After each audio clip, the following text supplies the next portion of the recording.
Salut à tous, c'est l'Agricoq, j'espère que vous allez bien. Cette semaine, vidéo un peu spéciale, je suis avec Louis et il va vous expliquer pourquoi il est là chez moi aujourd'hui.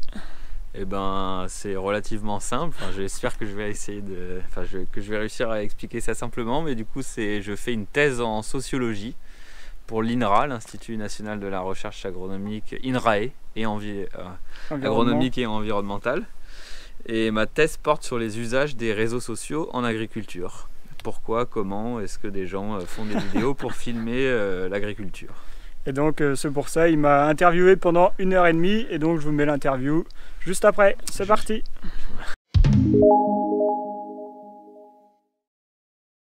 Bah moi j'ai fait donc un bac STV dans sciences techniques de l'agronomie du vivant. Okay. Après j'ai fait un BTS production animale. Donc j'ai fait beaucoup de stages, même à l'étranger, en Irlande. Ouais. Donc j'ai vu voilà, énormément de choses, énormément de pratiques différentes. Et ensuite, donc je suis rentré en contrat d'apprentissage avec Néolé en tant que responsable, en tant que technico-commercial. Et donc voilà, j'étais prêt à signer un CDI. Malheureusement, voilà, j'ai eu mes problèmes de santé. Et donc ça a fini que il y a un an, j'étais vraiment, on va dire, dans le creux de la vague. Ouais. Je pouvais quasiment plus marcher, je faisais plus rien. Et en plus, à l'époque, on habitait en appartement. Okay. Donc je sortais quasiment plus. Ouais. Et je me suis dit, il faut que je trouve un moyen de remettre le nez dehors, tout en sachant que je ne peux pas marcher. Ouais. Alors donc j'ai réfléchi un peu et de là, j'ai acheté un drone. Okay. Et donc le drone est arrivé, donc j'ai commencé à m'amuser pas mal avec parce qu'au final j'étais assis dans mon fauteuil de camping, mais le drone lui il allait où j'avais envie d'aller quoi. Ouais. Donc ça me permet puis j'étais dehors quoi et ouais. Ça m'a permis voilà de ressortir un peu. Ouais. Donc avec le drone, je me suis dit mais pourquoi pas filmer l'ensilage par exemple. Okay, ouais. Donc c'était la deuxième vidéo, mais la deuxième vidéo c'était donc l'ensilage d'herbe. Donc j'ai filmé presque toute la journée l'ensilage. Okay. Et donc je suis rentré chez moi le soir et puis je me suis dit maintenant j'ai plus qu'à faire un montage. Ouais. Et donc j'ai mis toutes les images sur mon ordinateur. Ouais. Et c'était assez drôle parce que mon ordinateur n'arrivait pas à lire les images tellement qu'elles étaient en 4K. Ah ouais. Et mon ordinateur supportait pas la lecture des images. Ah oui. Et donc j'ai acheté un nouvel ordinateur pour pouvoir lire les images et pour pouvoir faire un montage. Donc j'ai fait mon premier montage comme ça, je l'ai mis sur YouTube. Ça a plutôt plu à pas mal de gens, donc je me suis dit c'est bien quoi, ça fait plaisir. Et vu le prix de l'ordinateur, je me suis dit si tu te lances là-dedans, faut que tu y ailles, faut que tu en fasses beaucoup plus quoi. Et donc j'ai continué après sur sur le labour, les semis de maïs surtout. Et donc là je me suis dit puis voilà, il y avait pas des milliers de vues, mais il y en avait quelques-uns quand même. Ouais, oui, il y en a. Donc en gros, en une semaine, j'avais fait 1000 vues, je crois que c'était ça. Ok, ouais. Donc je me suis dit, c'est quand même impressionnant, 1000 personnes qui ont regardé ta vidéo, voilà, c'est quand même beaucoup. Et à la fin des semis de maïs, je me suis dit, je pense que j'avais trouvé un peu le moyen de sortir de chez moi et surtout aussi de mettre ma maladie un peu de côté, de me concentrer sur autre chose. Ouais, donc c'était plus réfléchir à ça et c'était un moyen de vraiment de partir sur autre chose et mettre la maladie, voilà, ça faisait plus de 2 ans que c'était là, on met ça de côté quoi. Okay. Et je me suis dit moi je retrouve aussi un but, quelque chose à faire toutes les semaines. Et mais par contre, je me suis dit, par contre, je peux pas faire des vidéos en montrant que des images, parce que il y a déjà beaucoup de monde qui le font. Ouais. Et moi, le premier, ça m'intéresse pas de voir des images de tracteurs pendant 3 minutes. D'accord. Je me suis dit, il faut expliquer. Ok. Et le meilleur des moyens d'expliquer, c'est de se mettre devant la caméra, quoi. Ouais, c'est d'apparaître. Et donc, c'est comme ça que j'ai fait ma première vidéo où je me suis voilà, vraiment présenté et raconté un peu mon histoire. Là où tu es sous les arbres, du coup. Et Ouais. Donc ça, c'était chez ma grand-mère, c'était au printemps. Et c'était bien vert. Et, bien vert. et donc, de cette vidéo-là, après, c'est parti. Depuis, je crois qu'il y a une seule semaine où il n'y a pas eu de vidéo depuis. Ouais, ok. Donc voilà, après, bon, les premières vidéos face à la caméra, c'est vraiment bizarre, hein. C'est pas simple, c'est compliqué, sachant que moi, de base, j'étais plutôt une personne, on va dire, timide. En BTS, déjà, j'avais fait une pièce de théâtre. Ok, d'accord. Ouais. Donc là, on avait fait une pièce de théâtre. Donc ça, c'était pareil, j'avais la trouille de le faire. Et je me suis dit, je pense que c'est un bon moyen pour vaincre ma timidité, on va dire. Okay. Et donc on a fait la pièce de théâtre et le but de la pièce de théâtre, c'était de jouer dans la salle à Dole de Bretagne où il y avait 650 personnes, quoi. Okay, donc ça fait du monde quand même. Oui, donc il y avait un peu de stress quand même le jour J et au final ça s'est super bien passé. On était super contents de l'avoir fait la pièce. Et après, en BTS, on apprend aussi beaucoup à communiquer parce qu'on fait beaucoup de rapports, beaucoup de présentations à l'oral et notamment le rapport final, le rapport de stage là. Ça a duré une demi-heure, donc faut savoir argumenter et se vendre, on va dire. Donc j'avais quand même quelques expériences, mais après être face à une caméra, c'est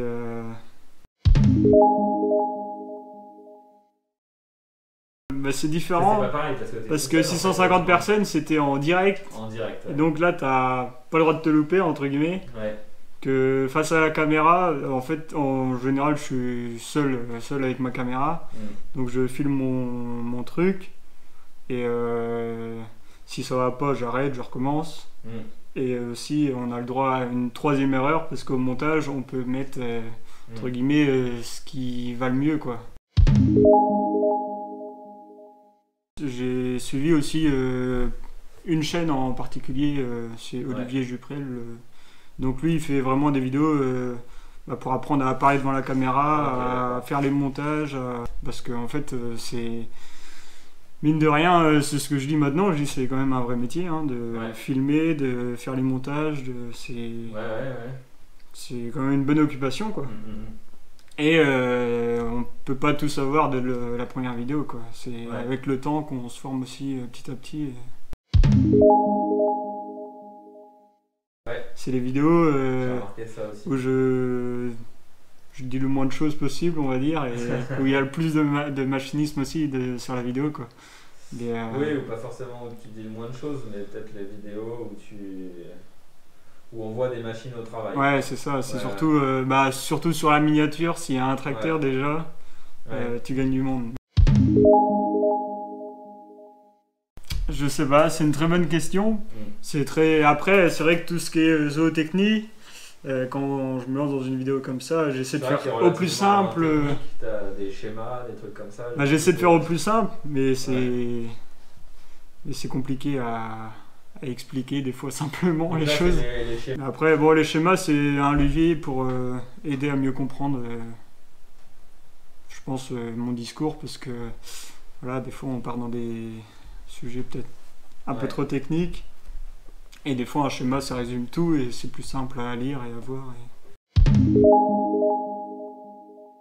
En fait, moi je me mets à la place de ceux qui vont regarder mes vidéos, et moi j'aime bien apprendre des choses dans les vidéos, comme je t'ai dit, et je pense que c'est aussi parce que dans les médias, maintenant on peut vite prendre une image, une vidéo, et en dire ce qu'on en veut. Et moi je regarde les vidéos d'L214 parce que j'aime bien voir ce qu'ils disent quand même. Et moi ça me choque parce que... Et en plus je suis tombé sur une vidéo il n'y a pas très longtemps et c'est une scientifique qui dit mais cet élevage là il a été dénigré par L214, tout le monde s'est acharné dessus Ouais. Alors il y a il y a plusieurs vétos qui sont venus contrôler, voir si tout était en règle et tout. Et 2 mois après, ils ont officialisé comme quoi l'élevage était complètement en règle, aux normes, que le bien-être était respecté. Et en fait, ça montre bien qu'L 214, ils filment ce qu'ils veulent, ils mettent les mots qu'ils veulent sur l'image qu'ils voient. Et c'est vraiment pour choquer les consommateurs. Mais, D'accord, ouais.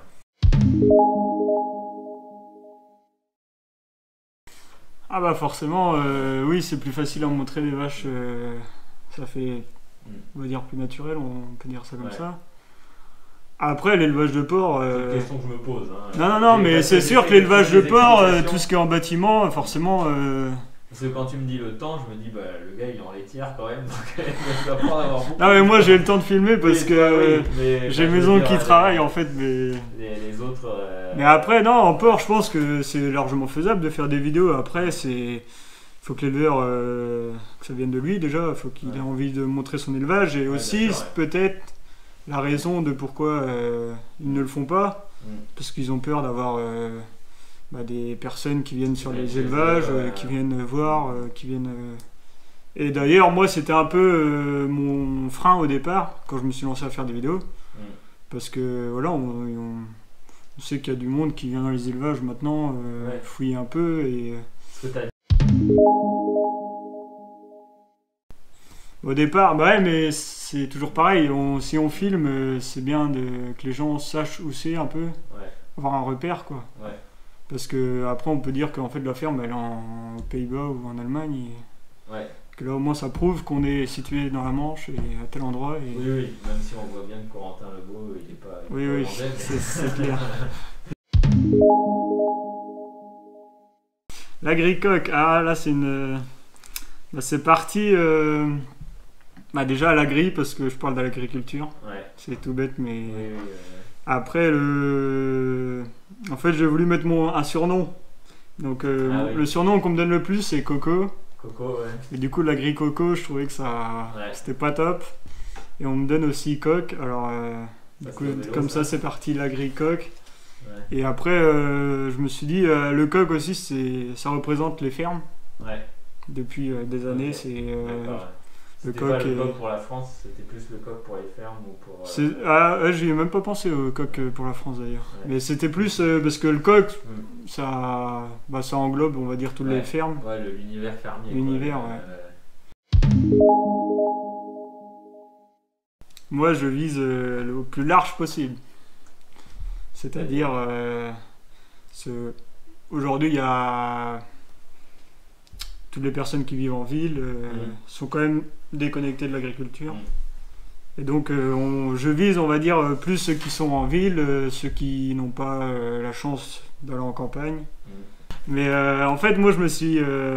quand j'étais en stage, en station expérimentale à Trévarez, dans le Finistère, c'était pour mon rapport de BTS, on faisait aussi des visites à des touristes. Et donc tous les soirs on faisait une visite d'1 heure de l'exploitation. Et la plupart du temps c'était des Parisiens qui venaient. Donc c'était assez drôle. Mais bon, j'ai été un peu méchant, mais ce qui était le plus drôle c'est qu'ils y connaissaient rien. Mais à tel point qu'ils pensaient qu'on trayait les vaches encore à la main, quoi. Et c'est vrai qu'il y a eu...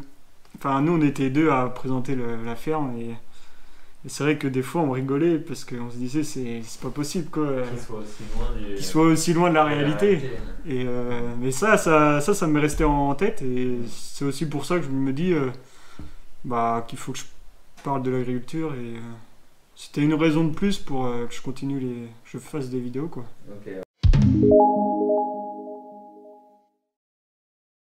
Je pense que 90% sont positifs. Après on n'est pas parfait, il y a toujours des choses à améliorer. Après, je remarque vite quand c'est une personne qui est, on va dire, orientée plus vegan, quoi. T'en croises souvent, il y en a souvent dans les... J'ai pas trop regardé tes... J'ai reçu un message, c'était par rapport à la ferme des 1000 vaches, quand j'ai fait la vidéo sur la ferme des 1000 vaches. J'ai reçu un message, j'ai dit wow, là c'est... Sur YouTube. Sur YouTube, Et c'est vrai que là, Bon, on remarque vite, hein, vu comment la personne parle, on est des assassins, enfin c'est des mots très choquants, très durs dès le départ. Et il y a même une personne aussi, j'ai essayé, moi je reste toujours calme et j'essaie d'expliquer les choses. Ouais. Et il y a, alors même en expliquant les choses, j'ai une personne qui m'a répondu de toute façon vous allez toujours avoir raison. Point. Moi je dis bon voilà, je peux pas faire plus. C'est les commentaires, ouais, principalement. C'est vraiment commentaires sous les vidéos de YouTube. Ouais. Et maintenant j'ai aussi créé un compte Instagram. Ouais. Donc sur Instagram, il y a aussi, voilà, j'ai plus de 1000 personnes qui me suivent maintenant. Ok, d'accord. Quasiment 1200 je crois que j'arrive et je mets 3 photos par semaine. Donc j'en fais une photo le lundi, une photo le mercredi, une photo le vendredi. Ouais. Qui sont plus ou moins en rapport avec la vidéo que je sors le mercredi. Ouais. Et puis après de temps en temps je mets des stories. Quand je fais un petit tour à la ferme ou quand je vois des choses, voilà, des belles photos, quoi, je les repartage. Enfin voilà ça. Ouais, après surtout la vidéo sur le nouveau tracteur, les moissons de maïs aussi, les ensilages, voilà ça. La vidéo de l'ensilage a fait 37 000 vues la première. Ouais. La deuxième elle a fait du 16 ou 17 000 je crois. Ouais. Donc là ça a commencé à bien monter quoi. Ouais. Puis là je regardais tout à l'heure, je suis à presque 3 000. Ouais. Je vais bientôt les atteindre je pense, mais... Mais comme là, ouais, la semaine dernière sur ma vidéo du lisier, là, je sais pas si tu l'as regardé. Ouais, un petit peu. Mais c'est la vidéo qui a cartonné le plus depuis que j'ai lancé ma chaîne. Ah ouais. J'ai fait 10 000 vues en 48 heures quand même. Okay, ouais. Donc moi j'étais fou et hystérique là sur ma chaise quoi. C'est un truc de fou parce que bon voilà, c'était une vidéo comme une autre mais c'est ça qui est marrant aussi parce que des fois on fait des vidéos, on se dit oh ça va pas marcher, c'est pas terrible. Ouais. Et en général c'est ces vidéos là qui cartonnent, enfin qui marchent bien quoi. C'est de conduire le tracteur. Les gens me voient conduire le tracteur. Ça, il y en a énormément de monde qui me pose la question pourquoi tu conduis pas, ou c'est quand que tu vas conduire. Non, mais après, c'est un truc qui. Voilà, et on me le dit souvent, on me le dit toutes les semaines. Mais, alors je réponds ça va venir, ça va venir. Après, ce que je dis, hein, ma priorité, ça reste ma santé. Hein. YouTube, c'est super, je m'éclate à faire ça. Non, mais t'as raison. Mais YouTube, c'est une occupation. Ma santé, c'est ma priorité. Moi, les sujets, c'est principalement autour de l'élevage laitier, enfin des vaches laitières, parce que voilà, c'est ce qu'il y a à la ferme. Et puis c'est ce qui, pour moi, ce qui me plaît le plus, c'est là où je connais le plus de choses. Après, c'est voilà, principalement autour des vaches laitières. Après, autour des vaches laitières, il y a forcément les cultures, il y a le maïs notamment chez nous. Il y a aussi les semis de riz gras. Mais après, j'hésite pas non plus à aller chez les voisins autour. Ok, t'as été chez les voisins aussi pour faire des vidéos notamment, par exemple, la moisson de maïs grain. J'étais chez un voisin. Tout ce qui a été les 3 vidéos des moissons cet été, c'était aussi chez 3 voisins différents. Okay. D'accord. C'est vrai que nous, à la ferme, on fait pas tout. On fait qu'une partie de l'agriculture. Ouais. Et aussi aller voir chez les voisins ce qu'ils font différemment, ce qu'ils font eux. Et voilà, c'est toujours intéressant. Après, on verra. Je suis pas contre aller visiter des élevages avec ma caméra, quoi. Je suis même pour. Je pense que ça peut être très intéressant pour moi comme pour tous ceux qui me suivent, quoi. Mais...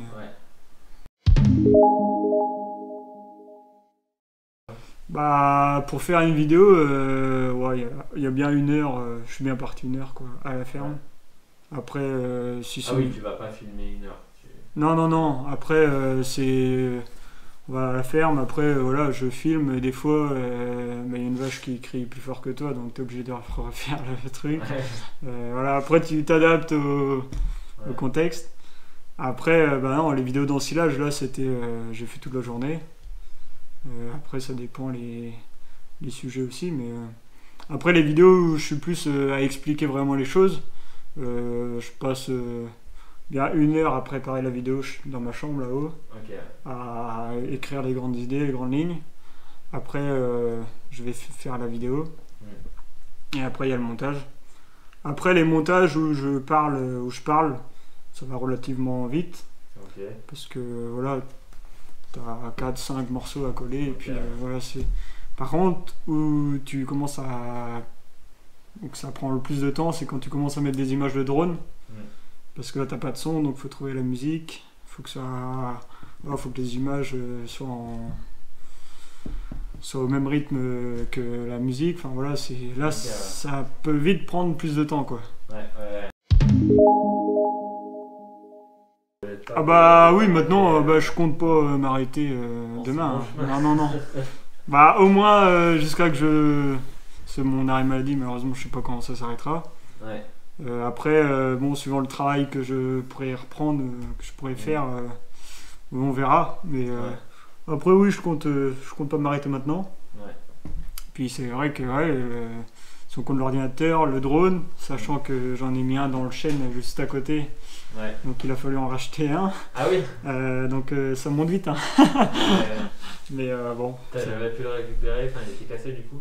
Ah ouais, bah le drone, la petite caméra devant, elle a pris l'arbre à 60 km/h. Non, c'était. Non, ouais, c'est une erreur de ma part, hein, une erreur de pilotage qui a été fatale, mais voilà. Après, c'est la richesse du bocage normand, on a des arbres et des haies partout, donc faut faire attention. C'est le métier qui rentre. Voilà, mais bon.